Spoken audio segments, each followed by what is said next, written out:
Hello friends, this is Shelley. Thank you so much for joining me in this tutorial. We are going to make this gorgeous, I'm going to call it a snowflake beanie because it just reminds me of that. That's what I call the mittens that you'll find on my channel that match. Here it is with a pink pom-pom. You know, I love Pom-kins. I'll put the link in the description box below for where you can find them. But this beanie I'm making with a removable pom-pom so that you can change the colors and wear it as you like. And you know, this is again made on the 22 needle machine.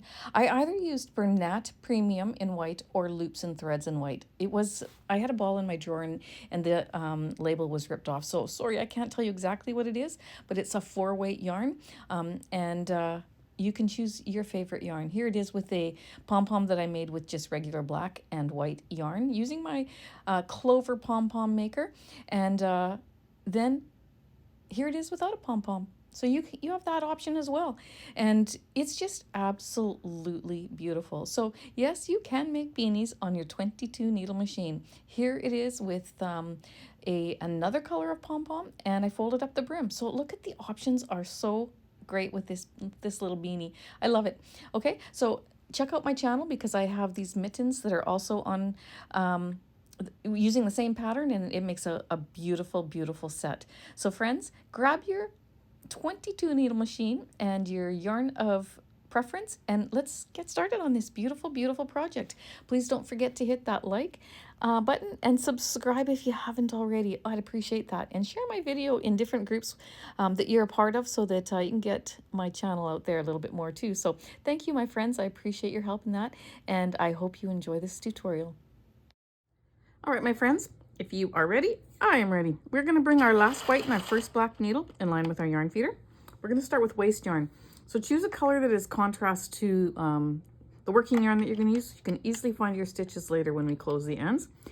You're going to go behind that first black, in front of the next, behind and in front, and we're going to cast on. I'm going to do this all the way around. It should be in front of that last white needle. Into the yarn guide it goes. And we are going to knit, I always do 7 rows for my waste yarn. 4, 5, 6, and I only made it 6 rows, but let me see. I'm going to just add a little bit into there because I don't want to mess this up. So we're just going to add it in there, and I'm going to do a couple more rows just to get this further down. I grabbed a piece that I must have cut for some reason, so I'm just going to tie a knot in there, and that's okay because if that happens to you, now you know what to do. And I'm just going to do a few extra, okay? I take a black permanent marker and I mark that red divider between my last white and my first black. I can always see it coming around. I'm going to do one more, and before I get to the end, I'm going to change my counter to 0 so it's ready to go because this one clicks very quickly. It's ready to go. I'm going to cut that yarn tail, pop it into the center between the last white and the first black, and we're going to add our working yarn right into the guide like that, in between the same 2 needles, the last white and the first black. And then we're going to hold those 2 yarn tails, and we're going to knit 4 or 5 needles. You see how they're all loopy over top of these little red dividers? If we were to just keep going, then when we take our project off, we're going to have loose stitches on that beginning. So I push them down, and then I take my 2 working ends and I pull it, and you see how that snugged it up a little bit. Okay, I'm just going to put one little tie in here. We are going to begin our patterning right away. Okay, so we are at the start of our first row. We're going to knit 2 rows, and when we get to the last white, the first black, we're going to pop this out of our machine. So we've done 2 straight rows. Now we're going to do our patterning. So you're going to bring up the first 2 needles, and then we're going to wrap them. Bring the next 2. So you go behind or in front, behind, and in front. Bring up the next 2. And you're not making that really tight. You're just letting it flow through your hands. In front, behind, and in front. For me, it's behind, in front, and behind, but you see what I'm doing. Going behind those needles or in front of those needles, however you see it, in front and then back. Just like that. Let me keep the terminology the same so I don't mess you up, okay? I'm gonna say that this is in front, behind, and in front. Take the next 2 needles in front, behind, and in front. Now, only on this project have I been able to figure it out with my hands so that I don't have to use both hands. I can keep my right hand on my handle. And if you bring the next 2 needles so that the second one, the one that you wrap first, is higher up than the next one, then you can just wrap it like that. If it's not higher up, it doesn't stay on and then it falls off. And you have to do it with 2 hands. So just like that. Okay, and the last 2. So that's row 3. We have a 3-row patterning here. We're going to open our yarn feeder. We're going to pop it inside. We're going to knit 2 more straight rows. You go slow this row because you did your lace row the last time. You want to make sure all those loops go down over your red teeth. So that's 1 row of your 3-row patterning. This is 2. And then you take it out and you do your lace row for your 3rd row. Okay? So in front, behind, in front. In front, behind, in front. In front, behind, in front. I could not do this with one hand for the longest time. Today is the first day I was able to do it. So you know what? Practice makes perfect, and you too will be able to do this as well. Okay? So this is row 3 of the 3-row patterning. And see how fast this goes? Open your yarn feeder, pop it in there. Now you're going to start your 3-row patterning again. You're going to do 2 straight rows.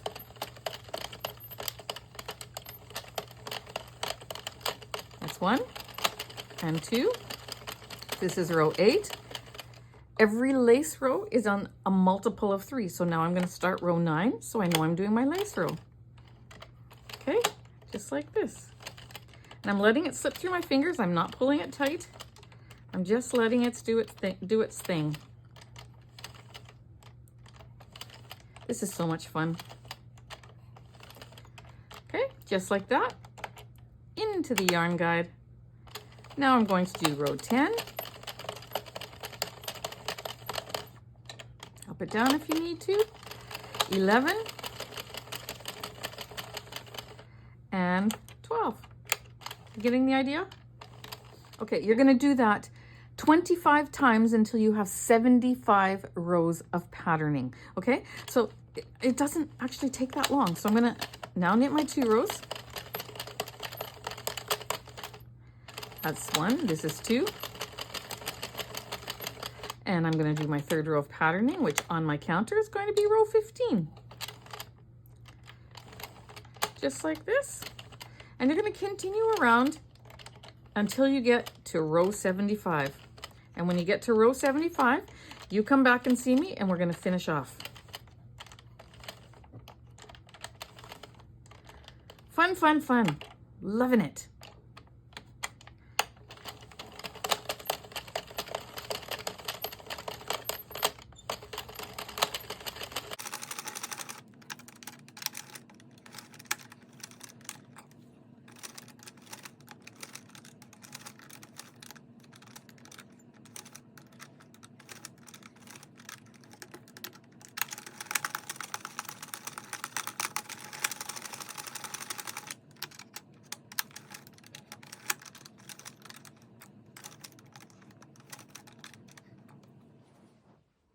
All right, so how did that go?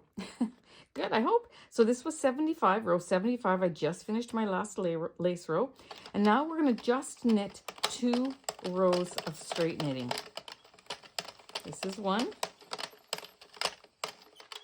and 2. And then we're going to cut off our tail. We're not going to do the 3rd row of lacing. We're going to end on those 2 straight rows. We're going to take our waste yarn. We're going to pop it into that yarn feeder in between the last white and the first black. And you're going to knit as many rows of waste yarn as you're comfortable with. Again, if you follow my channel, you know I generally do 7 or 8.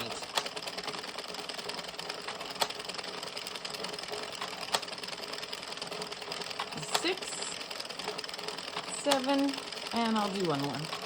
8. Okay, going to cut off your tail. Open your latch, put it between the last white, the first black, and you're going to rotate your barrel twice, and on the second time around, it comes off. There it goes. Okay. Sometimes you have to help those last few needles off, but that's okay. Easy to do. Except for you get caught around your white needle because it's lace. There you go. Isn't that beautiful? All right, friends, so 3 of those. Go ahead and do that, and when you get 3 of them done, we're going to close the ends together. We have our pieces done. Now we're going to see if we can get them closed up. And I say that because it's nighttime here and the lighting down here is not great. And I'm trying to make it as good as I can. And if I'm going to do this, and if it doesn't work, then I'm going to redo it in the morning, okay? I'll save one for the morning. But this side is the one. This is the beginning of our project because it doesn't unravel easily, okay? So that's the side I'm working on right now. So you can grab a tube and work on that same side. Oops, I just pulled that. Oh, great. Oh, well, that's okay. It's going to be on the inside, so it's not a big deal.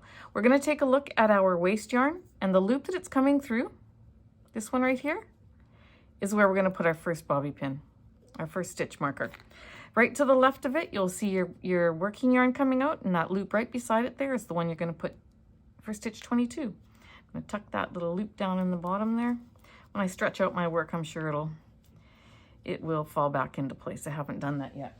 We're going to take our crochet hook. For me, I'm using a 5mm, and I'm going to count around. We know there's 22 stitches on here. And this is why we use waste yarn, because you can see all these loops. These are our rows, okay?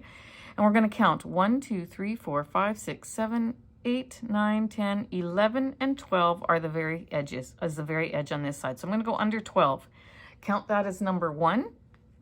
Then pick up number 11 and work that through your loop. That's 2. Pick up the next one down here, put it through the loop on your hook. 3.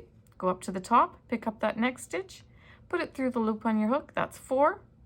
Down at the bottom, 5, 6, 7. And if you're new, you're going to want to count these, because if you miss one of these little loops, then that once you take your waste yarn off, your row will unravel. So go ahead, go back and forth from the bottom row to the top row and pick up your loops, making sure you don't miss one.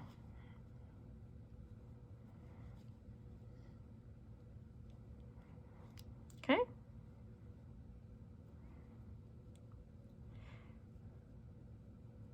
This bobby pin down here, this stitch marker on the bottom, should always be number 21. If you're counting and that doesn't come out to be number 21, and this one up here, 22, then you've done something wrong and you've missed something. So before you pull out your waste yarn, go back and double check.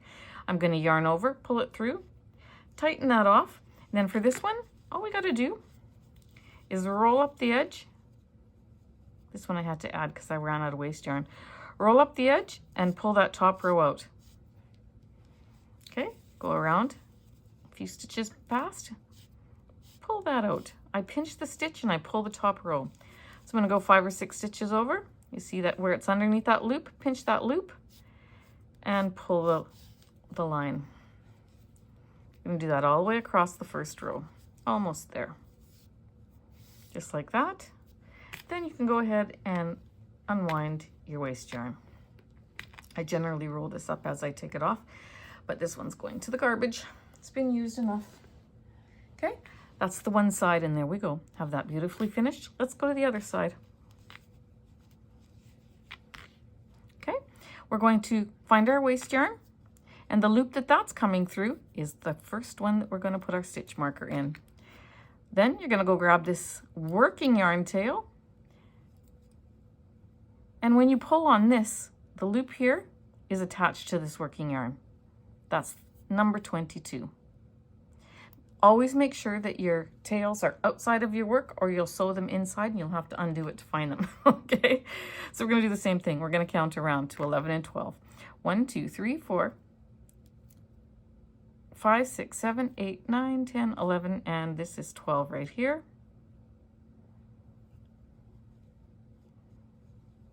Because the first 11 are this half, the second 11 are that half.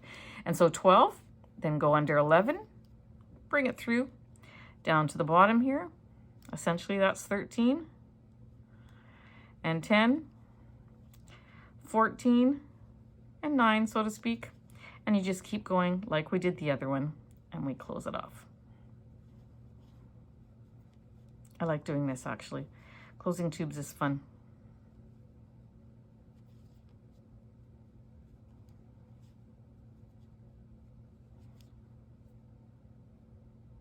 Okay, almost there.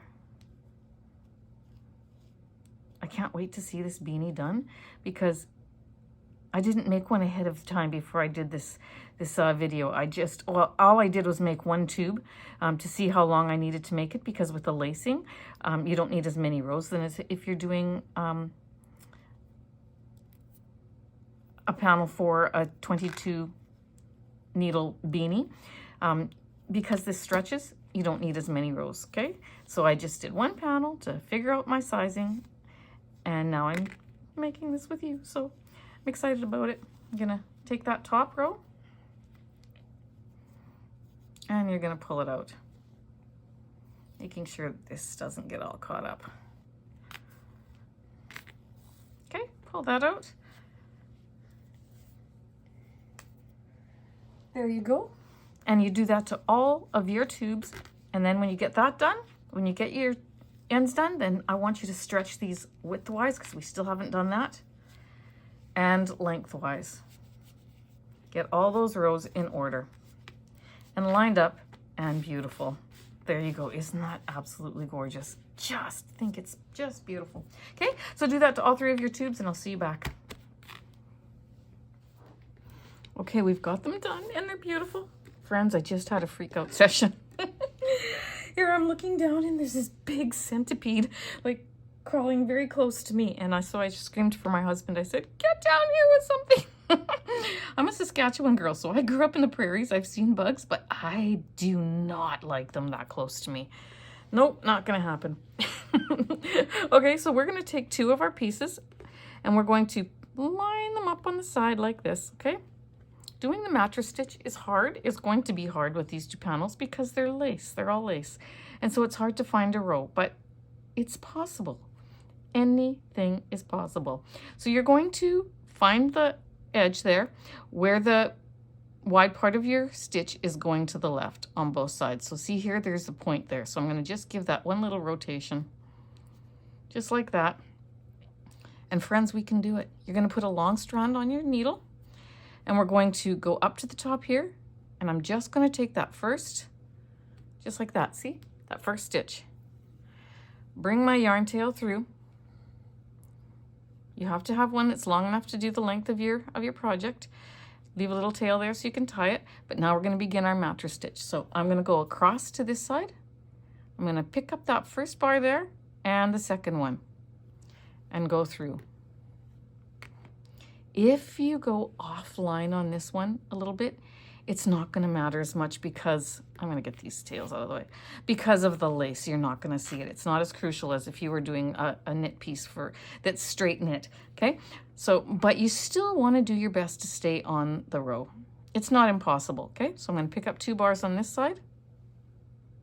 I'm going to go out where I came in, which is right there. You can see it coming out. And I'm going to pick up that next one and the next one. Every third one is a bigger loop because we did our lace, but it's still going in the same direction. Okay? I'm going to go in here. I'm going to pick up 2. And in and pick up 2. So easy. Easy peasy. Don't sweat it, my friends. Pick up 2. See, just line up a small section. See, this is a small section. And line that up. You can see that the wide part of the V is going down. I can only handle about that much at a time with this patterning to be able to see it. So that's all I'm going to do. I'm going to pick up 2. I'm going to go in where I came out here. I'm going to pick up 2. And give that a little twist. Pick up 2.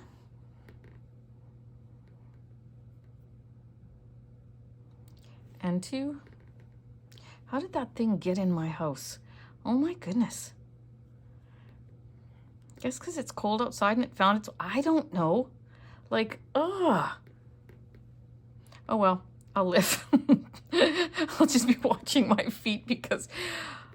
Seriously, friends, I keep a very clean house. So I don't know how that snuck in here. But I guess when you have a craft room and you got stuff here and there, I don't know. But anyways, That's my story.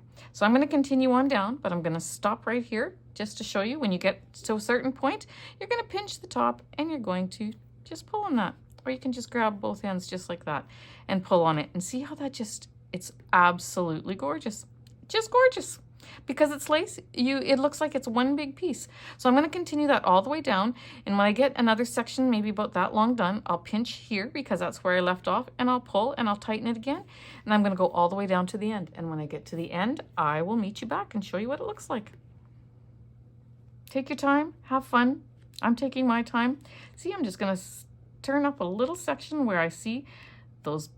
It's actually easy because every third stitch is wider, so you can actually see that the wide part of the V is going down, and it's easier to stay on that row because you have a wide stitch there.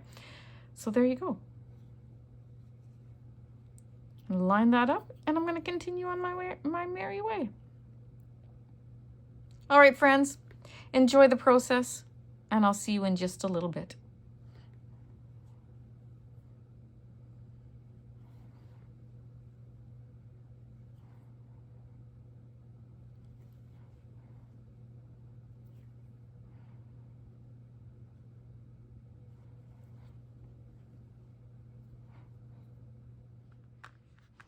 I'm coming up on the end here. I already attached the other one, okay? The lighting was getting really dark last night, so this is a new day. And I'm going to finish it off, but I went upstairs and did the other panel as well last night before I went to bed. But I'm going to just finish this off with you. We're going to go up to the top here. Works out beautifully. Okay. Then I'm going to pull to tighten that seam. Then we're going to come across, pick up the very top stitch on that side, and then go back to this very top one. Knot it off. Just, oops, pulled that too tight. And make another knot. Always whenever you're taking your string and you're pulling, like when you're your yarn end and you're pulling, then take your work and go like this, just to make sure that you've got some looseness in that line that you've just put through here. If you have it so tight that you have no give, then it'll make your hat feel a little bit snugger. So I always do that. And now that that's tied off, I can go ahead and tie these two ends together. I hid all the other ends last night as well. Nothing worse than a pile of ends. Okay, and I'll hide these last two. Now we could have closed these ends. Rather than having a flat panel like this, when we took our project off the machine, we could have taken every tube and did a Kitchener stitch there, and so then there was a seamless join. But for this video, I chose, and for my last beanie video on the 22, I chose not to do that. We will get to that process in time. But for now, I just wanted to make it a little bit simpler. And it looks just as good in my humble opinion. One more to hide. All right, so all my ends are hidden. I'm going to go ahead and stretch this out again, because when you play with it, you squish it in all different ways. So I'm going to basically stretch out every section. See how that's just making the pattern look a little bit nicer? Look at the difference between this and this. They're both beautiful, but this is more in its rightful state, okay? So then, and it gives it, it gives it some length too, some extra width, and yeah, isn't that beautiful? Okay, so now what you're going to do is you're going to take your one end and you're going to put it up close to the other end. You're going to put some yarn on your needle, and we're going to seam this together. Okay, so lay it out like this so that your two edges are in half. Let me see if my camera's high enough. Yes, it is. I'm going to pick up that first stitch right there. Now, one of the crafters on my YouTube channel made a comment under my last 22 needle beanie and said that what I'm doing here is called the ladder stitch rather than the Kitchener stitch. So my apologies, I don't have all the terminology right, but I guess it's the ladder stitch. And because this is so lacy, we cannot see the rows very easily, where if you check out the other beanie, the striped beanie made on my 22 needle machine, you see where I picked up the stitch with where the V was closest to the, on this bottom panel, the V was up at the top and the wide part of the stitch was down below, like this one that I'm showing you right here. And then up at the top here, you do the opposite. You pick up the stitch where the point of the V is facing the center here, okay? So then, let's just see if I can get one here. We're not going to be able to do that on this lacy pattern. It's just way too hard to see. So what you're going to do is you're going to just pick up 2 bars. Just like that, okay? And then you're going to go across and you're going to pick up 2 bars. And we're going to then come across, and where we came out here, we're going to go in and we're just going to randomly pick up any 2 bars, okay? I think it's the only way we can do it with this lace beanie. But you know what? Because it's lace, you're not going to notice. And then I'm going to just pick up any 2 bars there. And I'm going to go ahead and do that right down the line. As neatly as I can and as evenly as I can. Okay?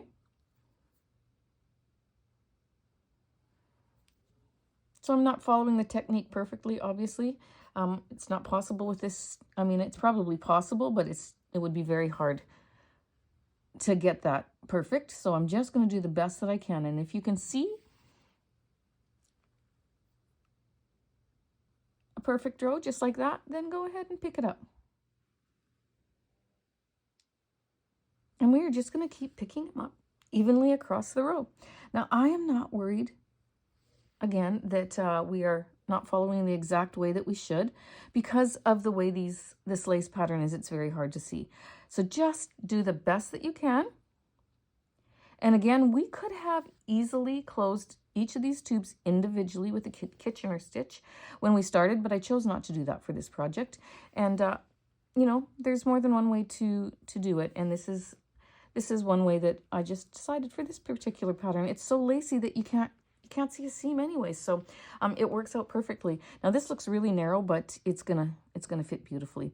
So you keep going, friends, until you get all the way to the top, making sure that every once in a while you stretch it out here so that this line here isn't so tight and there's no gathering in here. And then when you get to the end here, knot it off and hide it, and then I will see you back.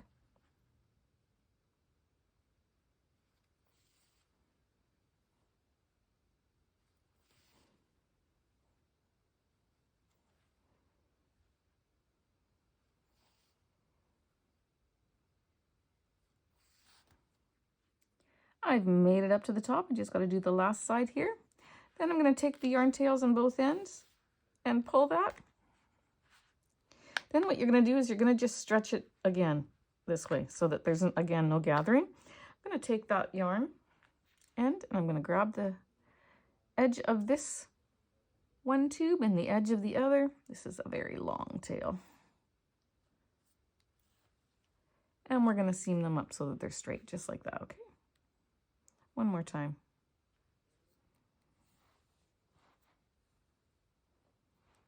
Make a little knot.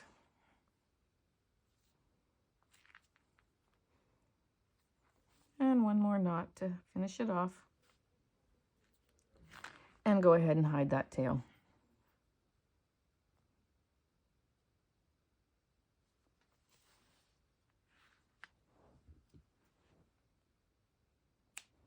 All right.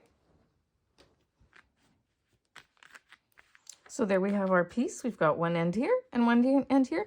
Look at whichever one you think is the nicest. They should both be the same. And we're going to cinch the other end. So if you look on the inside, this is where we just did our seam. If you look on the inside, you can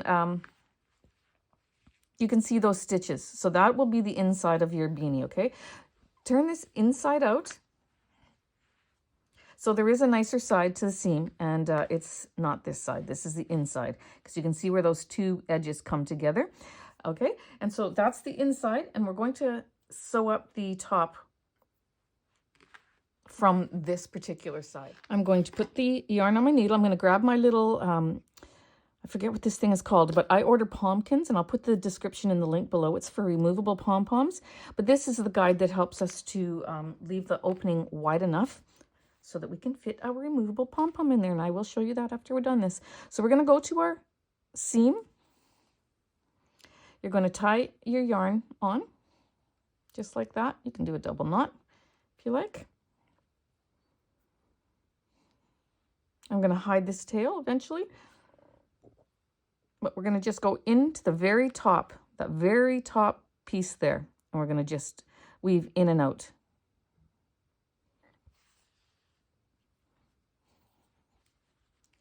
All the way around the perimeter. Okay?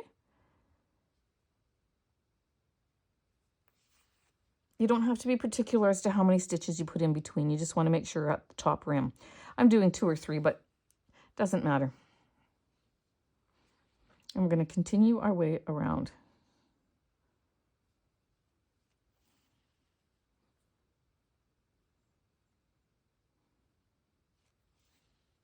You guys, this is going to be beautiful. And you know the versatility in it, because you're making it in long, narrow panels, because of the way that it's constructed, you can make this in any size. If you need a bigger circumference for your head, do more rows than the 75. If you want to make one for a little child, do less rows. Now, I can't give you exact numbers. You just have to trial and error, because it's different from say a ear warmer tube, because of the lace. It stretches. So it's really, this was trial and error for me too. I had to make one tube to see how wide I needed it for an adult beanie, but just make it accordingly and the same way, but lessen your rows or increase your rows. Okay, I'm going to pull that through. I'm going to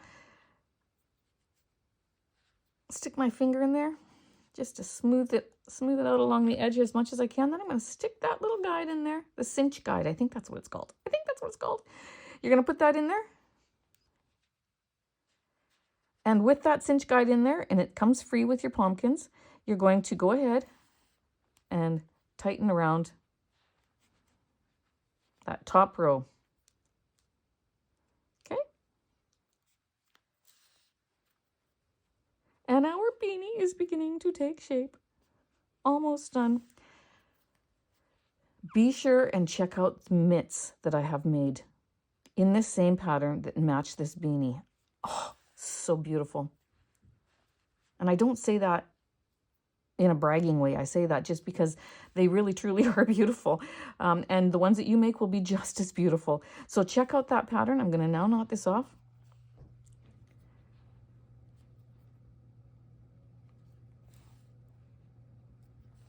Just like so. I can remove that cinch guide, and I've got a tiny wee little hole in there that you can hardly see, but then when you put your pom-pom on this little Pom-kin, it really springs back great, which is great, because then you know it's not going to just fall out. Then it can just stick in there. But I'm going to put my pom-pom on there and show you how to do that, but I'm going to hide these ends first, and then I will meet you right back. All right, so I am like in love with this pattern. Like, look at it. It's deserving of a nice, beautiful pink pom-pom. So I'm going to take my pom-pom and I'm going to put it onto my Pom-kin just like that.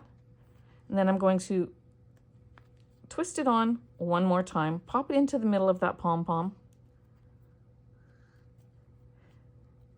Now for every faux fur pom-pom that you have, you shake it really, really, really, really, really, really, really good, or you blow dry it with a hot air blow dryer for 15 seconds. Look at that. Like, look at that. Okay, then you're going to squeeze your Pom-kin really good, and I already turned this so the right side is out. You're going to pop that little Pom-kin into that hole. How easy that is. And then it spreads open on the inside, and it's easy to take off, easy to put on, so you can change out the colors of your pom-poms if you want, or you can wear it without a pom-pom. And oh, isn't that like, look, this is a seam and you can't even tell. But there you go, friends. Oh, I am just like, here's the mitts that match. Is that not like a gorgeous gift? If you are into craft sales, you could make these sets, and I'm telling you, just off the, I'm not going to put prices, but you could sell these for a very good amount because they're that luxurious looking. So there you go. I hope you've enjoyed this tutorial and that you've made yourself this beautiful beanie. Please be sure to check out the description box below where you can find the link to the Pom-kins, where you can order those to change up the colors of your pom-poms if you choose. Make them removable. And also check out the video on the snowflake mittens that I have made to match. Thanks again, my friends, for joining. I sure appreciate you. Take care, and I'll see you in the next video.